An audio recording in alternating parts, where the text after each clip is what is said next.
இந்த கதை ஒரு சாதாரண மனிதரின் வாழ்க்கையையே மாற்றிய அதிசயத்தைப் பற்றி. ஐயப்பன் மீது நம்பிக்கை வைத்தவர்களுக்கு இன்று கூட அதிசயம் நடக்கிறது. இது உண்மையான சம்பவம். அருண் என்ற ஒரு இளைஞன்.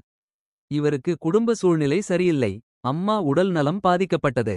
வேலை இல்லை. கடன் அதிகம். எதையும் முயற்சிக்கிறாரானால் எதுவும் சரியாக நடக்கவில்லை. ஒரு நாள் மனசு உடைந்து அவர் மனதில் ஒரு முடிவு எடுத்தார். ஐயப்பன் சன்னதிக்கு போய் நான் ஒரு மாலை கட்டுவேன்.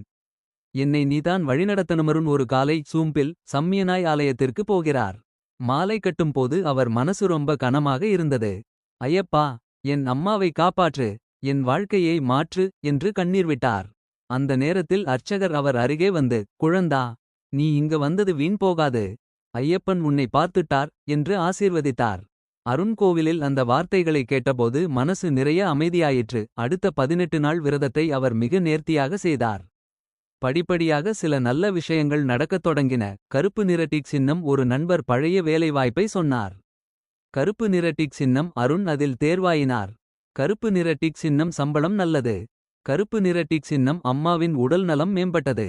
கருப்பு நிற டிக் சின்னம். அவர் வீட்டில் இருந்த குழப்பம் எல்லாம் குறைய ஆரம்பித்தது. அவருக்கு அது சாதாரணம் அல்ல.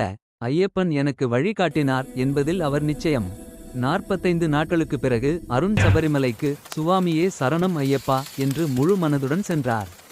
அவரின் கண்களில் நன்றி, அவரின் மனதில் அமைதி. அருண் கன்னிமூல கண் நீருடன் நன்றி ஐயப்பா, என் வாழ்க்கையை நீ தாங்கிச்சு என்று சொன்னார்.